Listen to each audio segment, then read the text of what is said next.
السلام علیکم دوستو، آج کی اس ویڈیو میں آپ لوگوں کو پنجاب کے شہر حاصل پور کے مشہور ڈان نادر بھٹی کے بارے میں بتاؤں گا۔ یہ سن 2000 کی دہائی کا ایک مشہور بدماش تھا۔ اس کی دشمنی اپنے دوست جاوید چیمہ کے ساتھ شروع ہوئی تھی۔ یہ دشمنی غیرت کی وجہ سے شروع ہوئی۔ اس دشمنی میں تقریباً 64 کے قریب لوگ پار لگائے گئے تھے۔ چیمہ گروپ کے 32 لوگ، جبکہ باقی لوگ نادر بھٹی گروپ کے اس دشمنی میں نشانہ بنے۔ آپ لوگوں کو بتاتا چلوں، نادر بھٹی نے 2 DSPs، 4 SHO اور 11 پولیس والوں کو بھی پار لگایا۔ اسے عدالت کی طرف سے 3 بار سزائے موت کی سزا سنائی گئی تھی، لیکن اس کے پیچھے کچھ سیاسی لوگوں کا ہاتھ تھا، جس کی وجہ سے صدارتی آرڈیننس کے ذریعے تینوں بار اس کی سزائے موت کو رکوا دیا گیا تھا۔ اس پر 1000 سے زائد مختلف نوعیت کے مقدمات درج تھے، جن میں دفعہ 301 اور دفعہ 302 کے زیادہ تر مقدمات شامل تھے۔ یہ پورے تحصیل بہاولپور اور ضلع بہاولپور کے مختلف علاقوں سے تاجروں اور بزنس مینوں سے بھتہ وصول کیا کرتا تھا۔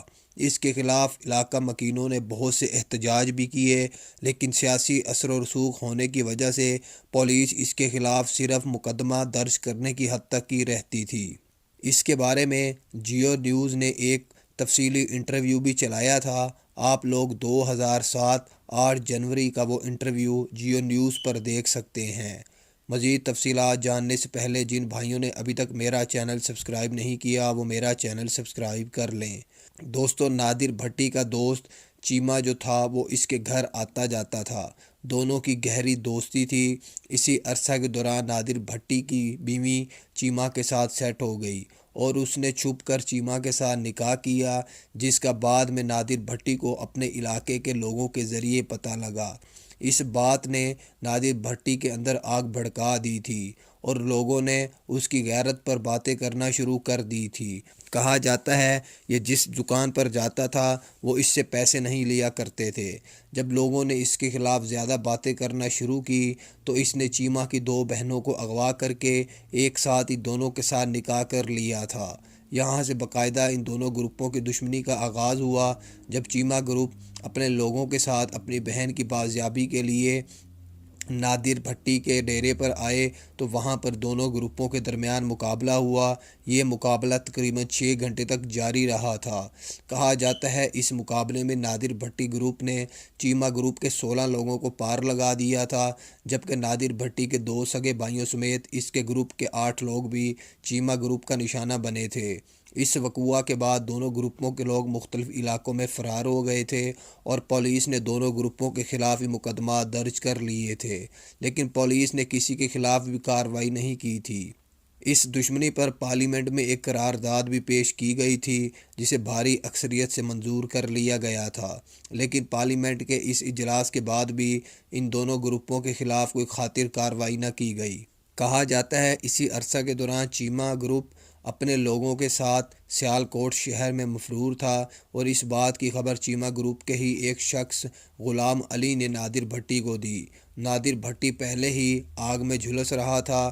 اس نے اپنے تقریباً 50 کے قریب ساتھیوں کے ساتھ مل کر سیالکوٹ شہر میں انرا والا گلی کے اندر دھاوا بولا، جس مکان میں چیمہ اور اس کے گروپ کے لوگ موجود تھے۔ کہا جاتا ہے اس وقوعہ میں نادر بھٹی کو 2 گولیاں لگی تھی اور وہ شدید زخمی ہو گیا تھا۔ زخمی ہونے کے باوجود بھی اس نے چیمہ اور اس کے 11 لوگوں کو پار لگایا۔ کہا جاتا ہے جب یہ اس وقوعہ کے بعد یہاں سے فرار ہو رہے تھے تو راستے میں ان کا پولیس سے مقابلہ ہوا۔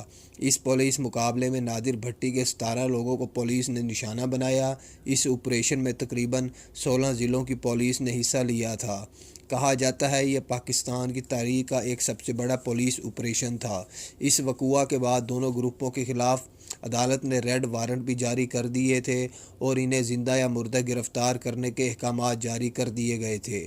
کہا جاتا ہے پولیس نے نادر بھٹی کو جہلم شہر سے گرفتار کیا اور اس کے خلاف عدالتی کارروائیاں شروع کروائی۔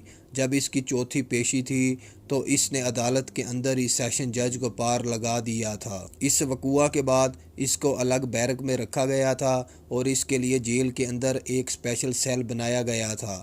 بہت سے لوگوں کے مطابق اس نے جیل کے اندر بھی اپنا دبدبہ قائم کرنے کے لیے کئی پولیس افسران کے سر پھاڑے اور اس نے جیل کے اندر اشتہاریوں کے ساتھ مل کر بھی ایک گروپ بنا لیا تھا۔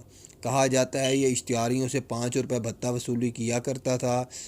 جب اسے 18ویں پیشی پر لایا جا رہا تھا تو اس کے دوستوں نے اسے چھڑوانے کے لیے پولیس پر دھاوا بولا۔ اس مقابلے میں نادر بھٹی اپنے ہی دوستوں کا نشانہ بنا۔ اس طرح اس کی زندگی کا باب بند ہوا۔ دونوں گروپوں کی دشمنی آج بھی جاری ہے۔ دوستوں، میرا ویڈیو بنانے کا مقصد آپ لوگوں کو بتانا ہے کہ برائی کا کام برائی ہوتا ہے۔ اچھے کام کریں، برے لوگوں کی صحبت سے دور رہیں۔